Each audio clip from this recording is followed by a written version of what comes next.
नमस्कार। आज हम बात करेंगे विधि शास्त्र में विधिक व्यक्ति में के अध्याय में वर्णित निगमों की विधिक स्थिति क्या है और निगमों का वर्गीकरण क्या किया गया है। विधिक व्यक्ति से संबंधित एक बहुत महत्वपूर्ण उदाहरण है निगम, कॉरपोरेट। सबसे पहले देखते हैं कि निगमों की विधिक स्थिति क्या है। विधि के अंतर्गत निगमों की रचना अधिनियमों के द्वारा होती है, यानी कानून बनाकर निगमों को रचा जाता है। सामंड के अनुसार निगम व्यक्तियों का ऐसा समूह है जो विधिक कल्पना द्वारा विधिक व्यक्ति के रूप में मान्य किया गया है, यानी एक काल्पनिक व्यक्ति विधिक कल्पना को विधिक व्यक्ति के रूप में मानवीकरण उसका किया जाता है। निगमों की रचना मनुष्यों के वर्गों या श्रेणियों के मानवीकरण से होती है। इन विधिक व्यक्ति की काय वे व्यक्ति होते हैं जो इसके सदस्य कहलाते हैं, यानी इसकी बॉडी वे होते हैं जो इसके सदस्य कहलाते हैं। इसके सदस्य ही मिलकर इसकी संरचना करते हैं। निगमों के अतिरिक्त विश्वविद्यालय, अस्पताल, मंदिर, बैंक, रेलवे, भारत संघ, राज्य सरकार आदि अनेक उदाहरण हैं जिनको विधिक व्यक्तित्व प्राप्त है। इन संस्थाओं में से प्रत्येक संस्था को विधि के अंतर्गत एक व्यक्ति के रूप में मान्य किया गया है तथा उसे एक विधिक व्यक्तित्व प्रदान किया गया है। इनके अपने अपने अधिकार हैं और अपने कर्तव्य हैं। सोलोमन बनाम सोलोमन का वाद एक प्रमुख वाद है निगमित निकाय के संबंध में। इस वाद में जो निर्णय दिया गया उससे इस बात की पुष्टि होती है कि कृत्रिम व्यक्ति का अपने निर्माणक घटकों से पृथक तथा भिन्न अस्तित्व होता है। इस वाद की चर्चा हम अगले किसी व्याख्यान में करेंगे।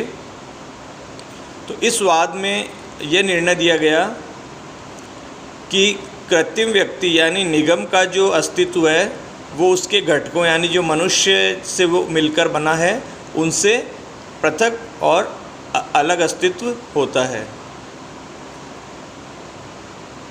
न्यायमूर्ति हिदायतुल्लाह ने state trading corporation of India बनाम कमर्शियल टैक्स ऑफिसर के वाद में व्यक्तिगत रूप से जो अपना मत दिया था वो भी उल्लेखनीय है। इस संदर्भ में उनके अनुसार अनिगमित कंपनी जिसका पृथक अस्तित्व नहीं होता और जिसका विभेद कानून उसे उसके सदस्यों से नहीं करता, इसके विपरीत निगमित कंपनियों का अपना पृथक अस्तित्व होता है और कानून इसे इसके सदस्यों से अलग और भिन्न वैध व्यक्ति के रूप में मान्यता प्रदान करता है।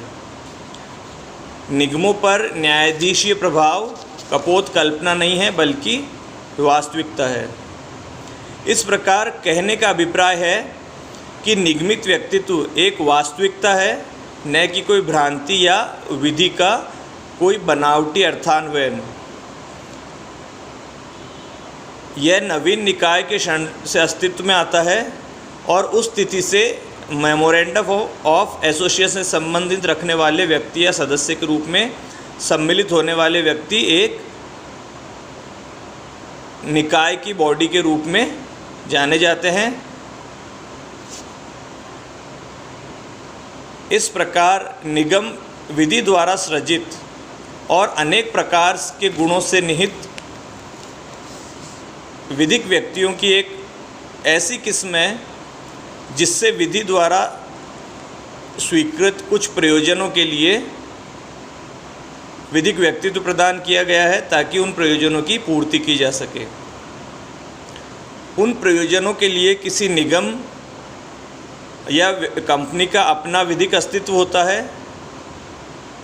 निगमों का विशिष्टीकरण, उनके अधिकार और दायित्व, क्रियाशील स्वायत्तता और विधिक है। अब बात करेंगे निगमों के प्रकार की, यानी क्लासिफिकेशन ऑफ कॉरपोरेशन। निगमों को दो भागों में वर्गीकृत किया जा सकता है, समाहृत निगम यानी कॉरपोरेशन एग्रीगेट और एकल निगम यानी कॉरपोरेशन सोल। पहले बात करते हैं समाहृत निगम की, कॉरपोरेशन एग्रीगेट। तो समाहृत निगम सह विद्यमान व्यक्तियों का ऐसा समूह है जो किसी उद्देश्य की पूर्ति के लिए संगठित होता है, यानी ऐसे व्यक्ति जो एक उद्देश्य की पूर्ति के लिए आपस में संगठित होकर एक निकाय का निर्माण करते हैं, उसे समाहृत निगम कहा जाता है। इसका सर्वोत्तम उदाहरण है समाहृत निगम का लिमिटेड कंपनियां। निगमित होने के कारण लिमिटेड कंपनी सीमित दायित्व सहित व्यापार कर सकती है, यानी सीमित दायित्व से तात्पर्य है ऐसी कंपनी के प्रत्येक अंशधारी का दायित्व उसके द्वारा धारण किए गए अंशों की पूंजी तक ही सीमित रहता है, यानी प्रत्येक अंशधारी ने उस निगम में जितनी पूंजी धारित की है उसके अनुपात में ही उसका दायित्व निर्धारित किया जाता है।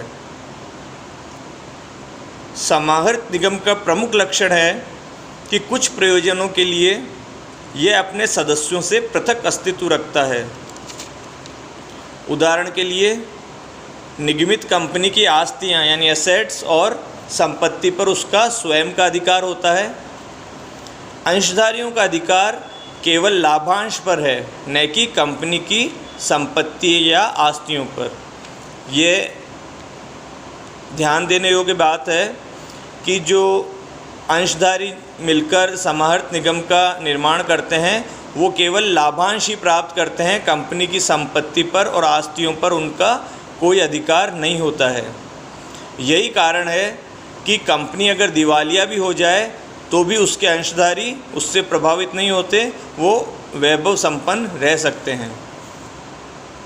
इसके ठीक विपरीत यदि अंशधारी दिवालिया हो जाए तो भी कंपनी की स्थिति सुदृढ़ बनी रह सकती है। इसी प्रकार कंपनी के समस्त अंशधारियों की मृत्यु हो जाने पर भी कंपनी का अस्तित्व यथावत बना रहता है। एक मामले में एक कंपनी की साधारण सभा हो रही थी और बम विस्फोट के कारण उस कंपनी के सभी सदस्य मारे गए, परंतु इससे कंपनी के अस्तित्व पर कोई प्रभाव नहीं पड़ा और उसका विधिक अस्तित्व यथावत बना रहा। अतः विधि के अंतर्गत निगमित कंपनी को स्वतंत्र अस्तित्व प्राप्त होते हुए भी वास्तव में एक ऐसे व्यक्तियों का संघ है जो उसकी संपत्ति का विनियोग लाभांश अर्जित करने के लिए करते हैं, यानी कंपनी के सदस्य केवल लाभांश प्राप्ति तक ही अधिकारी होते हैं, उनका अधिकार केवल लाभांश प्राप्त करना ही होता है। निगमित समाहृत निगम के उदाहरण स्वरूप निगमित जो कंपनी है उसमें सोलोमन बनाम सोलोमन का वाद विशेष रूप से उल्लेखनीय है।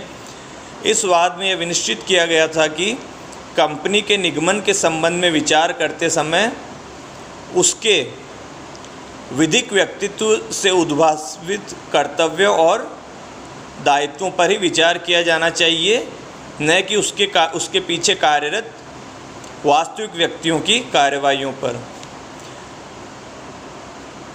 दूसरे शब्दों में कहा जाए कि कंपनी के पीछे कार्यरत वास्तविक लोगों की कार्रवाई पर विचार करने के लिए कंपनी के निगमित व्यक्तित्व की अवहेलना नहीं की जानी चाहिए। परंतु कालांतर में अनुभव ने यह सिद्ध कर दिया है कि निगमन संबंधी प्रत्येक वाद में इस सिद्धांत को लागू करना युक्तियुक्त नहीं होगा।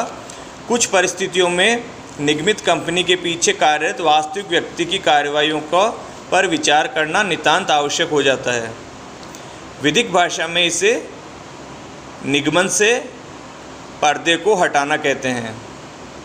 इसका आशय यह है कि कंपनी का अस्तित्व, कंपनी का विधिक अस्तित्व उसके सदस्यों से भिन्न होते हुए भी कभी कभी सदस्यों के कार्यों के वास्तविक उद्देश्य को जानने के लिए निगमित कंपनी और उसके सदस्यों के बीच पर्दे का उठाना आवश्यक होता है ताकि वस्तुस्थिति स्पष्ट हो जाए। कुछ परिस्थितियां हैं जिनमें निगमित संस्था के वास्तविक स्वरूप को जानने के लिए निगमन के पर्दे को हटाने की आवश्यकता होती है। उनमें है कंपनी की वास्तविक प्रकृति का निर्धारण करने के लिए, दूसरा कंपनी के निगमित अस्तित्व की ओट में कार्य करने वाले व्यक्तियों के विरुद्ध अनुचित कर मुक्ति का लाभ लेने की आशंका होने पर, और तीसरा कंपनी के निगमन के पीछे किसी कपटपूर्ण उद्देश्य की आशंका होने पर। तो सारांश रूप में देखें तो निगमित कंपनी के लाभ केवल उन्हीं व्यक्तियों के लिए है जो अपना व्यवहार सत्यता और निष्ठापूर्वक रखते हैं तथा कंपनी के निगमित अस्तित्व का प्रयोग दायित्व से बचने के लिए या कपटपूर्ण उद्देश्य की पूर्ति के लिए नहीं कर रहे हैं। समाहृत निगम यानी कॉरपोरेशन एग्रीगेट को विधिक व्यक्ति के रूप में मान्यता देने के दो प्रमुख प्रयोजन हो सकते हैं।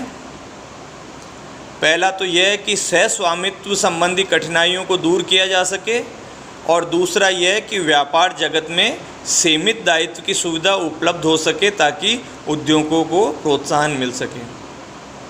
अब दूसरा है एकल निगम, कॉरपोरेट सोल। एकल निगम क्रमवर्ती व्यक्तियों की निगमित श्रृंखला है। एक लाइन में अगर इसकी परिभाषा दी जाए तो क्रमवर्ती व्यक्तियों की निगमित श्रृंखला को एकल निगम कहते हैं। एकल निगम में एक समय में एक ही व्यक्ति होता है। दूसरे शब्दों में कहें तो एकल निगम एक के बाद एक आने वाले व्यक्तियों की ऐसी निगमित श्रृंखला है जिसमें एक समय केवल एक ही व्यक्तित्व होता है। जैसे इंग्लैंड का सम्राट, पोस्टमास्टर जनरल, किसी विभाग का मंत्री आदि ऐसे एकल निगम हैं जिन्हें विधि द्वारा व्यक्तित्व प्रदान किया गया है। सामान्यतः ये व्यक्ति किसी ऐसे लोक पद के धारक होते हैं जो निगम के रूप में विधि द्वारा मान्य है। इस संदर्भ में इंग्लैंड की एक प्रसिद्ध उक्ति है, सम्राट की मृत्यु हो गई, सम्राट चिरायु हो। यह उक्ति सम्राट की एकल निगम के रूप में विधिक स्थिति को स्पष्ट करती है। इस युक्ति का प्रथम भाग यानी सम्राट की मृत्यु हो गई सम्राट के प्राकृतिक व्यक्तित्व को इंगित करता है, जबकि दूसरा भाग यानी सम्राट चिरायु हो उसके विधिक व्यक्तित्व की ओर। इसका आशय यह है कि एकल निगम होने के कारण सम्राट की मृत्यु के पश्चात भी उसका विधिक अस्तित्व बना रहता है।